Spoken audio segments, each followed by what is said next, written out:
सभी बच्चे ध्यान दें। आज हम नया चैप्टर स्टार्ट करेंगे। चैप्टर का नाम है मैग्नेटिक इफेक्ट ऑफ करंट। यानी यहाँ हम पढ़ेंगे कि विद्युत धारा में चुंबकीय प्रभाव किस प्रकार से उत्पन्न होता है।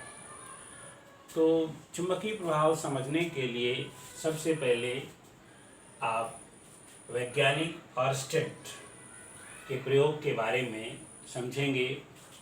वैज्ञानिक ऑर्स्टेड ने सबसे पहले देखा, यदि किसी धारावाही चालक के निकट एक चुंबकीय सुई लाई जाए तो वो चुंबकीय सुई विक्षेपित हो जाती है। यानी अगर ये इस तरह है तो विक्षेपित होकर के वो इस तरह हो जाती है। इसी को अंग्रेजी में कह सकते हैं, when a magnetic needle is brought near a current carrying conductor, it is deflected.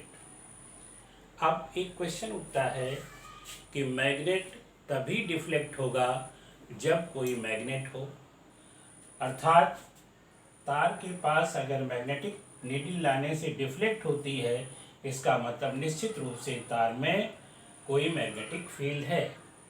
और इस तरह से ये सिद्ध हुआ कि जब किसी तार में विद्युत धारा चलती है तो उसके चारों तरफ मैग्नेटिक फील्ड उत्पन्न हो जाता है। अब इस फील्ड का अध्ययन करने के लिए एक साइंटिस्ट हुए हैं, दो साइंटिस्ट थे, बायो और शेवर्ड। इन दोनों ने संयुक्त प्रयास से ये पता लगाया कि किसी धारावाही चालक के निकट किस प्रकार से और कितनी मात्रा में मैग्नेटिक फील्ड उत्पन्न होता है। उसके लिए इन्होंने बहुत से प्रयोग किए और प्रयोग करने के बाद 4 निष्कर्ष निकाले हैं। उसी के आधार पर यहाँ मैग्नेटिक फील्ड की व्याख्या की गई है। तो सभी बच्चे ध्यान दें, बायो और शेवर्ड का नियम क्या है। अब इसको समझने के लिए आपको समझना होगा, यहाँ पर एक ये धारावाही चालक है, यानी करंट कैरिंग कंडक्टर है जिसमें करंट आई चल रही है, और कंडक्टर का एक छोटा सा सेगमेंट है जिसकी लंबाई डेल्टा एल है। इसके मिड पॉइंट से स्मॉल आर दूरी पर कोई पॉइंट पी है। हमें पॉइंट पी पर मैग्नेटिक फील्ड निकालना है। लाइन जो सेगमेंट को पी से मिलाती है वो इस कंडक्टर के साथ थीटा कोण बनाती है। तो यहाँ पर बायो और शेवर्ड ने सबसे पहला जो कंक्लूजन निकाला था वो ये था, number first, magnetic field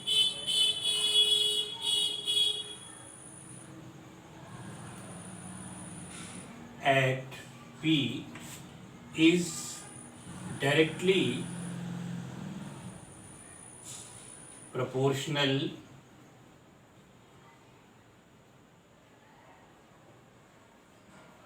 to the current I flowing through the wire.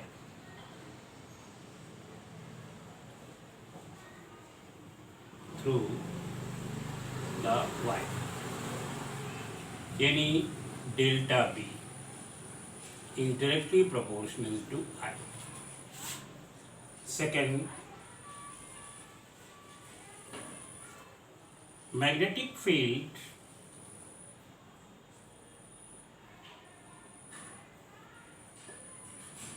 at P is directly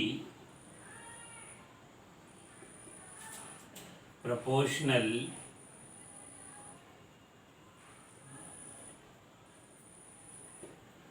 to the length of the segment या length delta L of the segment.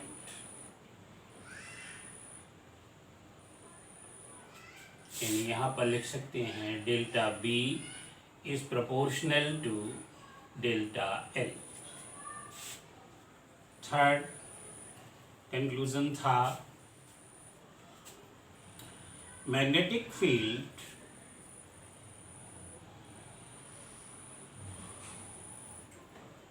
at P is directly proportional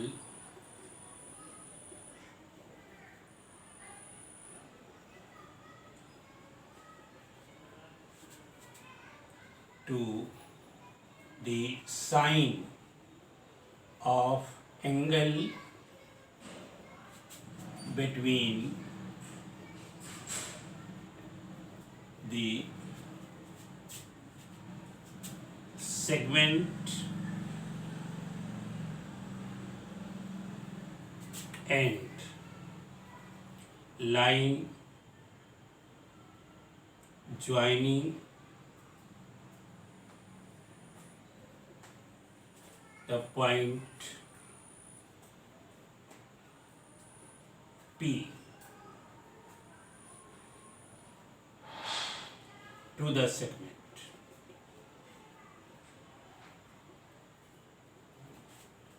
यानी delta B is proportional to sin theta. Fourth and last, magnetic field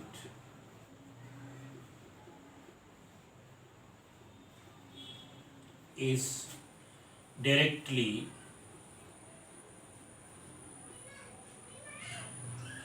proportional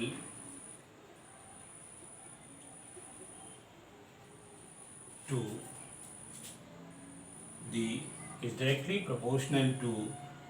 the not directly, sorry, inversely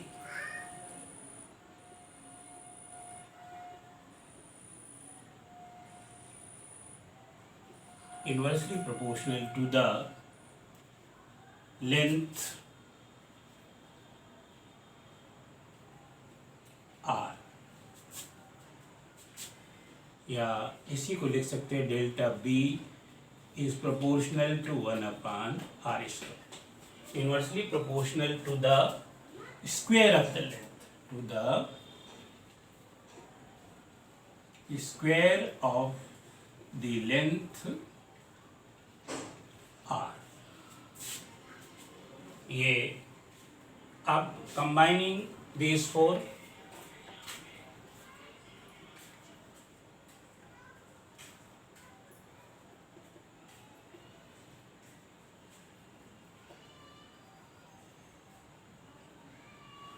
for assumptions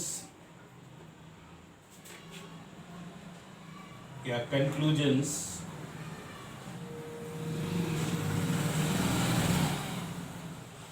delta B is proportional to I delta L sin theta upon r square, or delta B is equal to mu naught upon 4 pi I delta L sin theta upon r square. ये formula आता है. अब यहाँ पर एक चीज ध्यान रखना है, वेयर, यानी मेन फार्मूला ये है where mu not upon 4 pi is a proportionality constant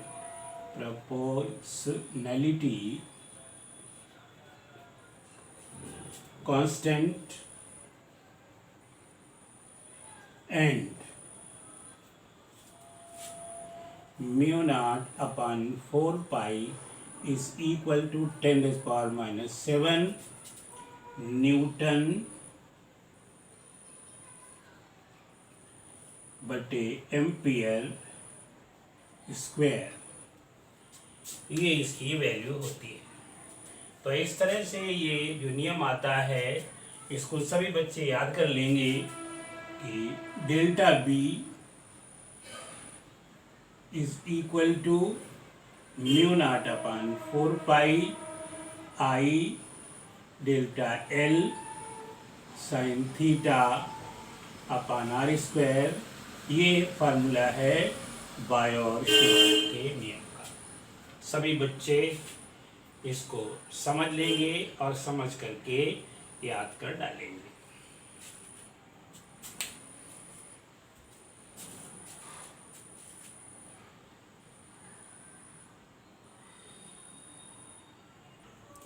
mu naught is the magnetic permeability of the free space.